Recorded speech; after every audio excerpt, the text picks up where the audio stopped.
Hello, you're listening to the K-12 Tech Podcast, bringing you insights in the world of education technology. Stay tuned as we discuss the past, the present, and most importantly, the future of technology in our schools.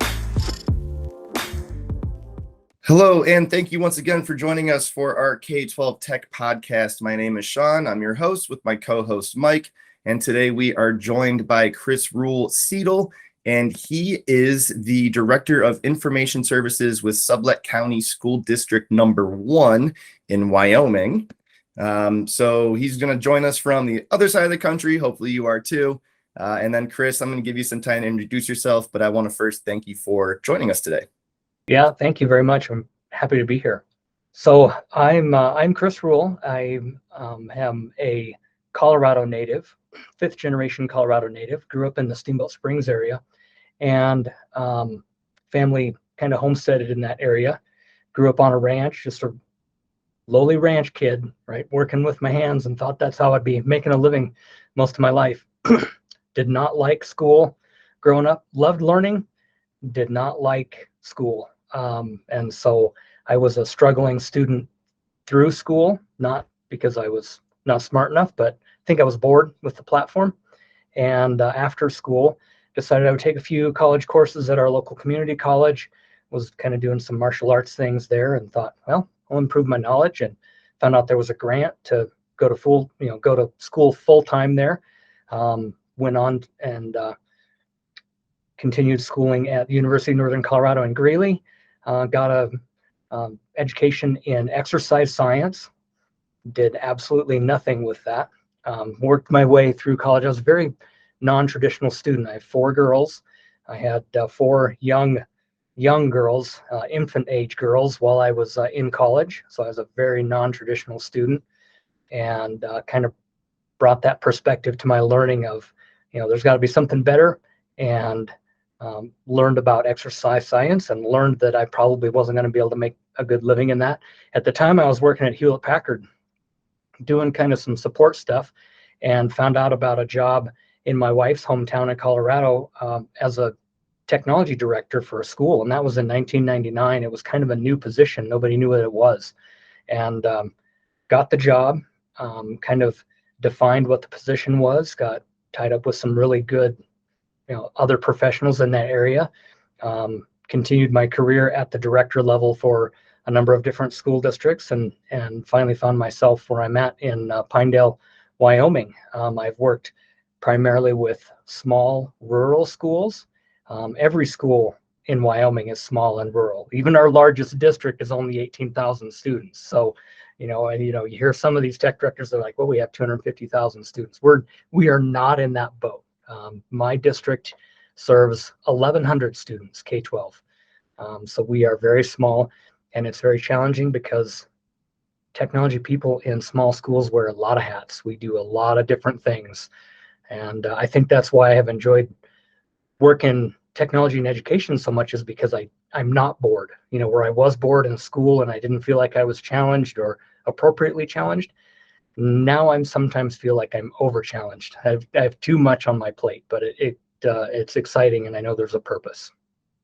So I would almost imagine then, based on the wearing many hats comment, that being a tech director in a smaller school district, you said, comes with its different challenges. Obviously, a tech director of a 250,000 student district also has some issues, and both of you are dealing with different issues, but there has to be similarities between the two as far as the position that you're in is in a small school to 250,000 student district.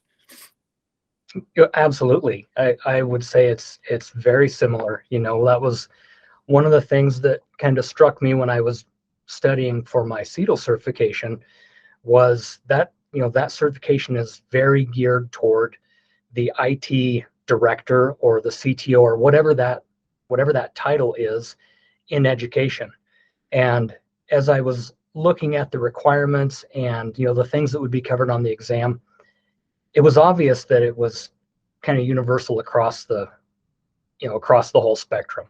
We all see the same thing. A tech director at a very large school may not be nearly as hands-on as I am. They might not be working directly with a student to figure out why their device won't print, but someone is. And that understanding of that process and those procedures and the things that go into making that work, that's what it's all about. So, with our discussion previous to starting the podcast, you had talked about some of the interests you were taking, or some of the, I guess, fields you were taking more interest in the technology world of schools. Yeah, you bet. So, a few years ago, our business manager at our school came and said, "Hey, our group insurance platform is wanting to get a cyber insurance policy, and these are some questions we have to answer." And I want to say there was like 3 to 5 questions, basic things like, do you have a backup plan, basic IT stuff, right? How are you protecting your digital environment, more or less? And pretty easy. We answered those things and went through, and we always felt like we did a pretty good job on, in our technology, pretty technology focused in our school. And last year, that same questionnaire was about 5 pages, much more detailed, much more requirements. Now the insurance company is saying, you have to enable multi-factor authentication. You have to do, a number of different kind of almost compliance type items, right? And the insurance industry, a lot of schools are facing the same thing. They're being forced into compliance by the insurance industry. And not that that's necessarily a bad thing. I think it's the wrong focus, but at least it's forcing schools to do something, because we're traditionally more focused on making it work than making it secure. A lot of times, in schools especially, we hire people that don't have as much technology skills as the private sector, and that's because we usually can't afford them, right? We don't, education just doesn't pay as much. There are other draws into working in education, but usually salary is not one of them. So so a lot of times we promote people into these high-end tech positions that don't have necessarily the proper skills that are needed. And especially in the past few years where technology just exploded, right? The use of technology in schools, with COVID and everything that's changing in the world, it's just growing beyond what schools can handle. And so now the insurance industry is saying, well, you're increasing your risk, and we're accepting that risk. You're going to pay for it, but we want to make sure you're doing these things to minimize that risk. And it's really started that conversation. Oh, go ahead. Sorry, I don't want to cut you off, but when you say the insurance companies, are you talking about like the insurance behind the data, the insurance behind the devices? I mean, what is the insurance covering? Yeah, that's a great question, because there is device insurance, right? You've got a device and it breaks and you send that back. No, this is more high level insurance, like a liability policy, where if you had a cyber attack and you have a breach and you've lost some data, in a commercial industry, it's pretty easy to say, well, if our operations are not running, we're losing $100,000 a day.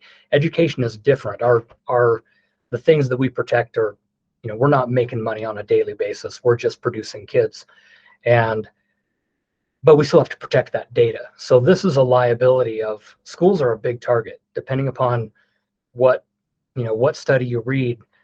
Everything that I've seen, we're in the top 5. It's government, education, and healthcare. And that's because schools can pay. So you'll get a ransomware event like what happened in Los Angeles this last summer, where the files were basically taken hostage. Student data, parent data, the data that schools have is what the bad guys want. They can use that data for, they can create credit accounts with them, and no one's monitoring that, right? If kindergartner, if that account gets used, no one's looking at that. That kid might be 20 years old before they realize that 15 years ago someone filed bankruptcy, in their name.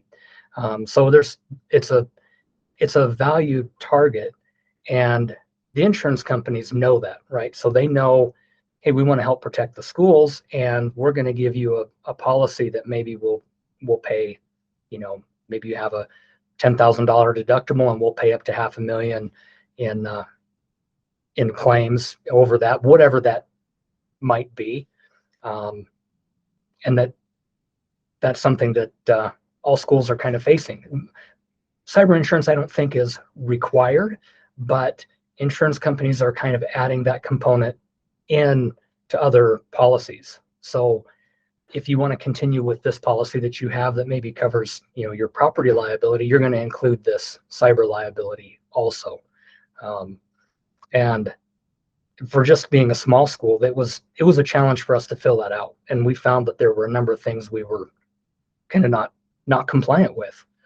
And so that was when I really started diving in harder into the cybersecurity aspect of it. And the one thing I've learned is you can be really good at IT, but not very good at risk management and developing your cyber plan for your school. And that's kind of what we saw is we felt like we're doing a pretty good job, but when it came down to having a actual risk analysis done and best practice across the education industry, we are not doing so great. And I'm finding out that that's kind of the norm across the school industries. And so what my drive and my focus now is to obviously improve where we're at, but to also work with surrounding schools and other professionals in my seat to be better aware and to take the steps necessary to move forward. It's a big step. But what are some of those things that maybe until reading those 5 pages, you were like, oh, shoot, we're not doing this. And none of these schools are doing this either. So how do we get to where we can check off these boxes? Yeah, that's an excellent question. Is right. Where do we start? Right. We had the same thing. And I always use that analogy of how do you eat the elephant one bite at a time? Well, that's true. But where do you take that first bite? Where is that elephant most tender that I need to, start with? And we found ourselves in that position. And that was probably the hardest thing of starting. I think part of it is schools want to do things really well. And so a lot of times we want our plan to be perfect before we put it in place. And what I found is that you can't do that, not with cybersecurity. You've got to just start with those things. So obviously there's some compliance pieces like multi-factor authentication, training for your staff, whatever the insurance company is saying you need to do. Those are things that you have to do in order to meet that compliance. But beyond that, probably the weakest area that most schools are in is in the administrative controls section, and that would be the policies and guidelines and kind of how we conduct business. I listened to that podcast you were talking about where you said you brought your laptop in and didn't think anything about it. Well, the school that you went to may have had a policy on that, but you weren't aware of it, right? If they did, and that comes in your administrative controls, your policies, right? That's either in your acceptable use policy or that's in your staff use of technology. Most people don't think twice about bringing technology into a school. But I kind of liken it to, do you let someone into your neighbor's house without asking them? It is a weak spot because you now have devices on your network that you're not thinking about. But if things are set up properly, it's not as weak. It all comes down to that risk assessment, right? You find out where you are the weakest. Is that, when you were connecting, were you connecting to the guest Wi-Fi? Did you know the password to the main school's Wi-Fi? Did you have unlimited access to the network? Could you find servers? Those are all things, that would play into that. And it really does boil down to that level of risk that we're able to accept, because you're never going to eliminate all that risk. You're never going to be 100% secure. But if you want your teachers or your students to bring their own device in, and many schools do, then you have to figure out how can we put that together to do it. So that's where the risk assessment comes in. So right, that was the second thing we did. We knew we had to do something. We met our compliance piece. Then we said, we've got to do this risk assessment. There was a number of interview questions that covered everything from policies and procedures and how do we do it, talking about backup plans, and even physical security. Do you just let people walk into your building, and are your computer screens visible when someone's walking by? Do people leave sensitive information on their desk or passwords underneath their keyboards? All these kinds of things that especially we do in education. You give someone a new password and then it's on a sticky note on their monitor. It's a risk, but is it, does someone have access to that room? You have to weigh all those things in, and that's where the risk assessment comes in. Good risk assessments they'll measure all of those things, and then they come back with the highest impact items, right? Well, this is a major thing. You have, an open Wi-Fi. Anyone can pull up to your building and get on your Wi-Fi, and then they can access, they could do a scan and find your servers, and you're just opening the doors. The second part of that is defining what it is you want to protect. As a school, you need to know, what are the bad guys after? What data are they looking for? What do you need to protect? Obviously, we think about that seriously when we know we need to protect our students from bad guys, or, even internal threats. We have all these, gun safety and different things that we put into place physically in schools, but we need to have that same mentality digitally, right? And so what are those highest priority items? And that's where where do you chew on that elephant first? So I assume we're moving past just installing Norton antivirus on computers now. Yes, it's well beyond that. Obviously, there's a ton of layers to it, and information security it's not as much about information or security as it is about people. It's how we handle our practice day to day, all the way from our board of directors down to, the teacher or the custodian. We all have a part in that. We all have a responsibility in that. They're all different. Obviously, IT is a huge part of that, because we have to implement those measures. However we're going to protect our data, we have to implement those. But we also need to do it in a way that is not going to be inconvenient or cumbersome to our end user. We want to make sure that we've decided as an organization what's going to work for us. Just like I was saying, right? Are we going to let people put passwords on on a sticky note on their monitor? Maybe. I mean, if that's what it takes, that's what we'll do. I wouldn't recommend it, but at the end of the day, it's not the tech director's job, or the information security officer, whatever that role is. It's not that person's job to set those policies. It's their job to make recommendations, and then as an organization, whether it's a school or a business, then you decide what works for you. And again, it's all a management of risk. But it definitely is beyond the normal antivirus. Obviously, antivirus is a part of that, right? Our networks used to be, you just kind of protected your own network, right? At school, we have a firewall and we have an internet filter, and kids can't go, off and get on malicious websites. But then kids started taking their devices home, and immediately schools were saying, well, we don't have filtering at home for kids. Now most schools do. Most schools, if you take that device home, it's got filtering. But a lot of times we forget to protect our staff devices. We have a firewall at work, and when our devices are here, they're pretty protected, and people can't go to those malicious sites. It'll automatically detect if there's unwanted activity on there. But what happens at home? What happens when you are sitting in your home office and you connect that laptop and you go to some site that loads some piece of malware on there? It's that, and then knowing too, right, how your device might be infected. We have no idea.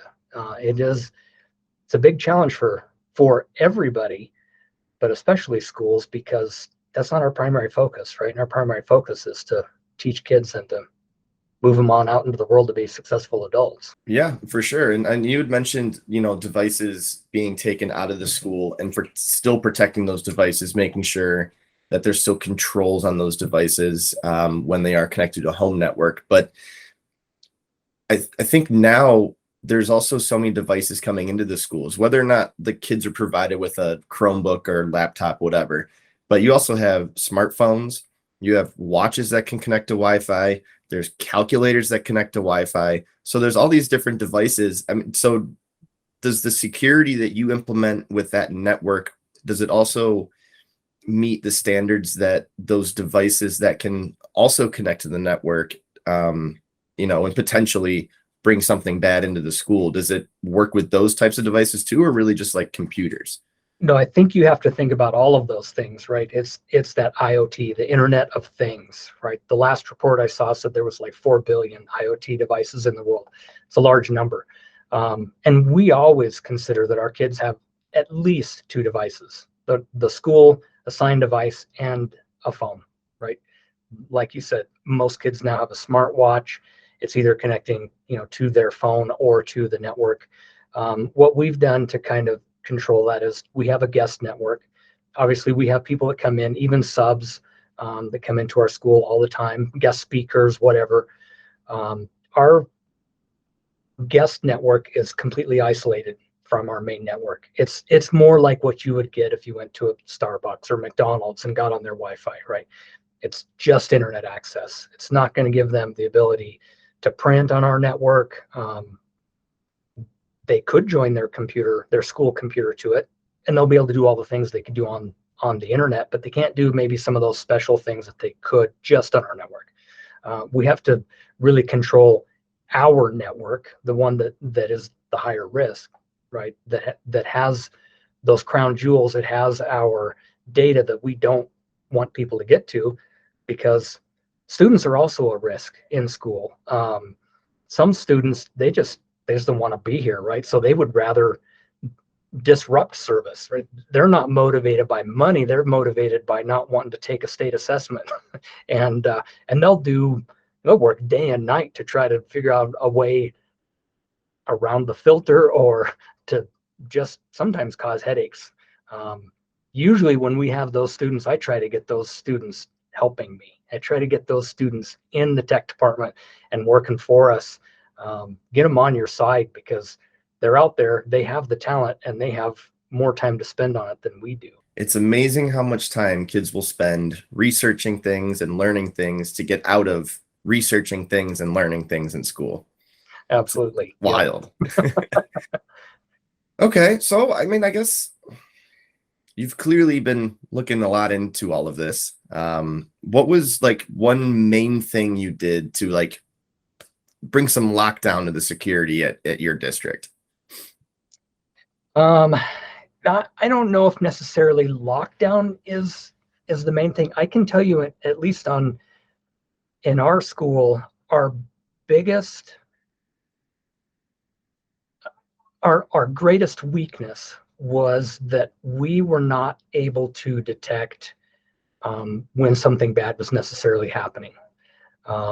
So like you said, you brought a computer in, we wouldn't know whether you had connected that to our network or not.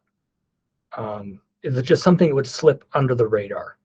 And not only connecting to our network, but other things, right? We had a decent antivirus on our computers, but it didn't really report back to like a central management tool where we could look and say, oh, look, over the past 12 months, we had, this many viruses, or, we just were not aware of the threats that were even potentially open, any of the vulnerabilities that were on our network. So the first thing we had to do to kind of try to just get a handle on where we were at was figure out where we're at, right? We had to just have some vulnerability scans done, both external and internal, and look and say, wow, this is server 2008. This is probably something you shouldn't have on your network anymore. Why have you not upgraded this? And it usually comes down to just a matter of time. It was really just a matter of figuring out where we're at, where we want to go, and how we're going to get there, right? And then, of course, how much it's going to cost. That was the other thing, is there's just no budget set aside for this, because we haven't done it before.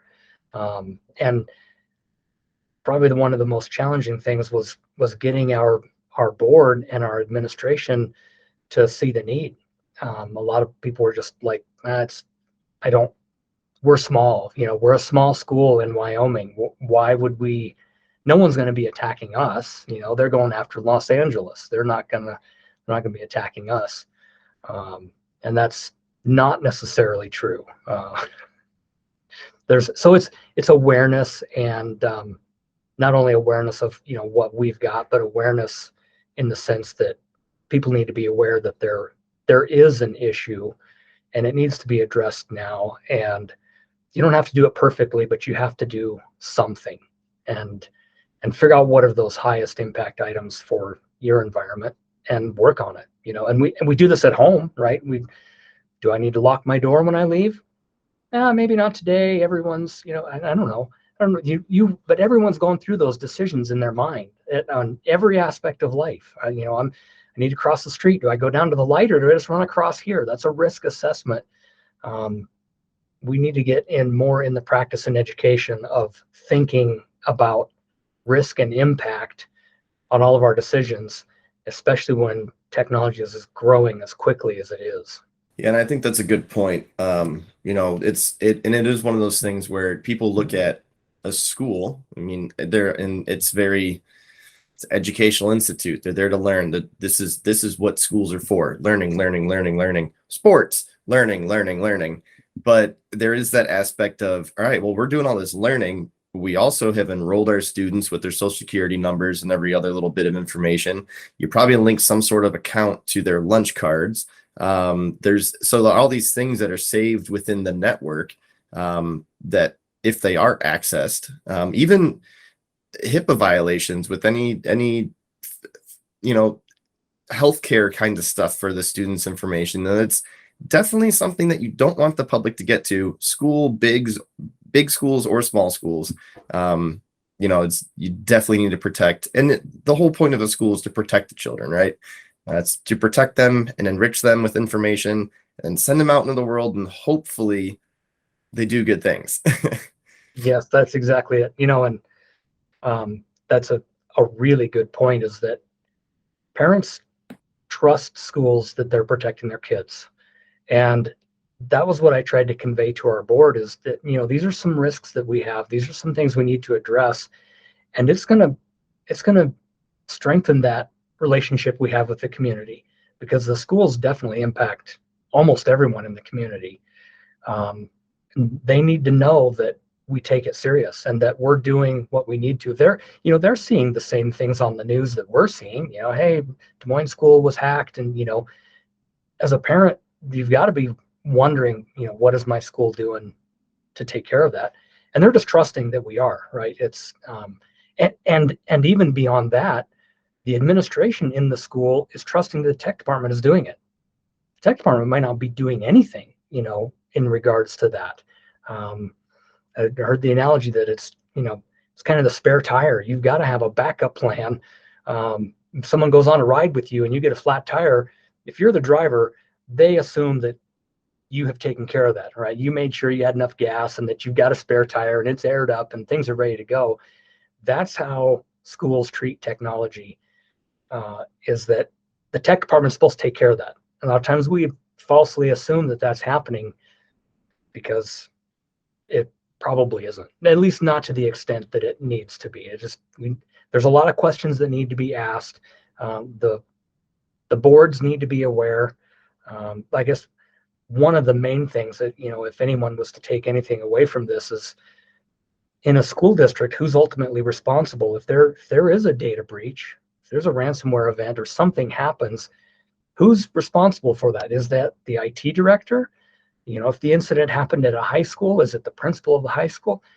The reality is the board, the top level, the Board of Education, is ultimately responsible for whatever happens at the school, whether it's a safety event, whether it's a transportation accident that happened, or whether it's a cyber event. The board is ultimately responsible. And that doesn't mean that everyone doesn't have some responsibilities, but the board is ultimately responsible. And too many times someone is made the scapegoat, right? The superintendent is let go, or the tech director is let go because something happened. And that may not be the right answer. School boards need to be aware that there are things happening in their schools that probably aren't getting the attention they need. And it's probably not football. Yeah, and that is the thing too, right? I mean, And a lot of times, unfortunately, school boards are made up of a lot of people that never really were at the ground level in an education system. So they may not understand why those things are important, or how they could be breached, or why this needs to be taken care of before it's a problem. And it's really at that point going in front of a board. I mean, you're a salesperson for whatever cause it is that you're bringing to the table. That's right. And you got to sell them on it because they have to sign off on the budget. That's right. Yep. Yeah. And And that's and tricky. it's educating them on that too, right? The Hmm. superintendent does it in education all the time, right? We're going to get this new tool. This is going to let us assess our students or whatever. They're selling the board on that concept because, like you said, in our case, we've got ranchers and executive level businessmen and different people that have ran for the school board. They're obviously not getting paid for it. They just usually they have kids in the school. They have an interest in it. They want to make sure that we're represented well with our sports teams, and that we have a good name in our community, and we're preparing our kids, especially my kids, if it's my kids, you know. Um, but there's a lot to it, and yeah, it has to be really condensed and boiled down at a level that they can understand, right? Because I would never talk to a board member about what we're doing, how we're connecting our computers, and this just not as technical. It's beyond what they want to hear, and it's really easy for a technology person to start rattling off some acronyms and mumbo jumbo that make people have that glazed over look, like a deer in the headlights. We that's I think that's been one of the strengths that I have been blessed with in my life, is that I have that ability to kind of interface both. I'm kind of the liaison between the natural speaker, the educator, and the technology people. So I can go in between, and I can take those concepts back and say, boil it down to this is the main thing I want you to understand without all the details in there. Um, and and I know in the CETL preparation, that was one of the things that they really talked about. We talked earlier about large and small organizations. Communication for a chief technology officer is such a key component.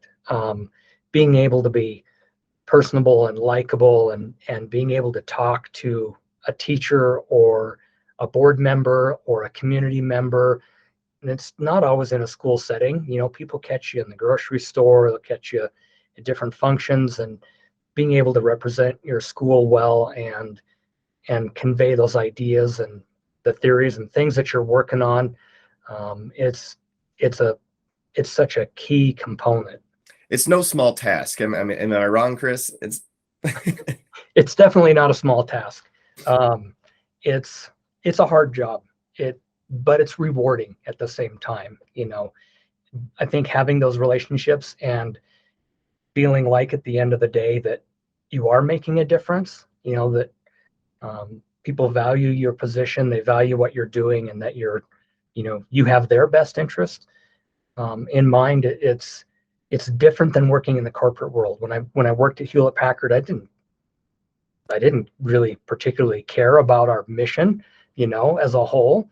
I was just there to, get a paycheck. Moving into education, it was very different. I remember having a conversation with my dad early on in my career, and he said, "Man, you're putting in a lot of hours. I hope they're paying you overtime." And I said, "No, no overtime, no overtime in education." And he said, "I wouldn't do it. I'd just go home." And I said, "Well, there's a difference. We're not producing widgets. We're producing children." And I think that's why we're in education. That's why we're doing what we do. Is not, again, like I said before, it's not for the money. Not that I don't make a good living. I do. And I've been very blessed to be, put in the position I'm in. But I could make more in the public sector. It just may not be as rewarding. Well, absolutely. And you'll talk to anyone that's in any type of education, that no one, okay, I can't say no one, but I would say 99% of the people that work in the education field knew going into it, they're not going to retire on a mega yacht down in Miami. You know what I mean? It's just not in the cards, but that's not why you get involved with education. Like you said, it's 100% for the students. Yeah. And like I said, if I could go back and talk to my younger me and say, while I was in school, if I'd have told my young self that I was going to be working at a school, there's no way I would have believed myself. Because I just didn't value education. Like I said, I loved learning, but I did not value education. And that's one of the things I really try to bring into focus with any of the students that I interact with is that, you know, what you're going through today is not the reality of what you're going to have for the rest of your life. And you need to make the most of every situation that you're in right now. Learn what you can. Every everything you have is a learning opportunity. And just to let them know that, I was kind of in your shoes. I was not a good student. I barely graduated, and now I'm working at a school. Don't don't let, a low ACT or an SAT score define your life. That's not who you are. Who you are is who you are, not your test score, not the grades you got in school.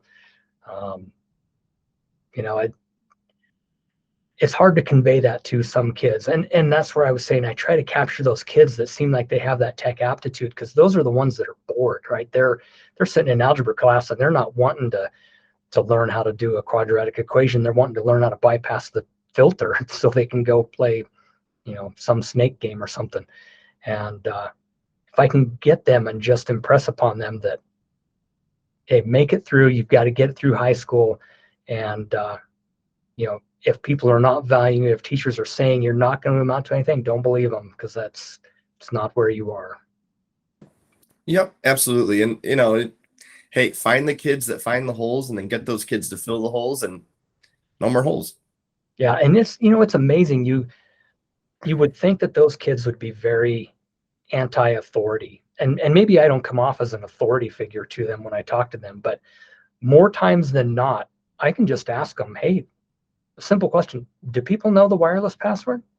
And they're so eager to help, even if they're ratting out their buddy that's sitting next to them, that it's kind of surprising, and like I said, maybe it's because they don't see me as an authority figure. Maybe they wouldn't answer that way to a principal or to a superintendent. But if it's the tech guy talking to them, maybe it's that connection that builds it together. And yeah, it makes it a lot of fun. Well, Chris, you used words like fun and passion, continuing learning new things. Clearly, you need all of those attributes to be in a position you're in and be successful at it. So I think the district is in very good hands with you there. But I do want to give you some time real quick to plug any social media if you're on LinkedIn, or if you have any recordings for yourself or any articles you've written where we can find those. Go ahead and let us know and let the listeners know, and hopefully we'll get you some connections and you can talk to new people and build a network. Yeah, I'm pretty strong on LinkedIn. You can find me there. It's CHRIRULE, Chris Rule, but there's no S. I'm that way on almost all social media. You can find me on Mastodon, Twitter, LinkedIn, Facebook, all the social media platforms. Not TikTok, sorry, but I am on all the other social media platforms. Just CHRIRULE. I do write a lot of articles on. I shouldn't say a lot. I've written some articles on LinkedIn. They're all educationally focused, everything from, why do schools need internet filtering? What's the purpose? How do we best handle that? I'm focusing, like I said, more now on cybersecurity, working on getting some articles out about where do we start? What's the best way? Where do we move forward? And I'm more than willing to help people. I try to connect with people all the time that are in my seat in education, small schools, big schools. Do anything I can to help, time permitting, of course. But we're all fighting the same battle, and just in, or if I should say, we're fighting the same war on different battlefields. And just because we're in little Wyoming, rural Wyoming, doesn't mean we wouldn't have something of value. I'm more than happy to help. I'm always encouraging our peers. Wyoming is a tough state to crack. We're very independent here, and trying to get even other tech directors to ask for help is challenging. I think back east, it's more of a conglomerate. It's a community where people are reaching out and asking for help. Wyoming, Montana, Colorado is not so much, and very much the pioneer spirit. I want to help you out, and it's like, people don't trust you. I don't believe you. I'll do it myself. I'll figure it out. I don't need you to plow my field for me. I can do that myself. I'm not going to use your horse. There's no sense in reinventing the wheel. And I always try to reach out if I have a question or a problem, and I encourage anyone to do that, with me as well. Yeah, absolutely. Always ask for help. Hey, two heads are better than one, That's right. And I am a certified VCSO, which is a virtual Chief Information Security Officer. That was going down that path of cybersecurity. I am more than willing to try to help schools down that path. Like I said, even if it's just a matter of where do we get started, I can point you in the direction of some tools to use, free resources, paid resources, all of those. I'm all about free in education. It's hard to find the funding, so I have a lot of resources in my utility belt to pull out and let you use. Well, that sounds great. Chris, thank you so much for coming again and joining us for our K-12 Tech podcast. It has been an absolute pleasure.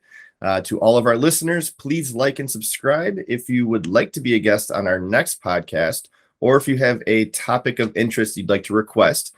Please visit our website at K12, that's the number 12, techrepairs.com/podcasts, and reach out. And we'd love to hear from you. Thanks for listening. Chris, thank you again for joining us. It was a great conversation. So much. It was awesome. I hope to talk to you again soon.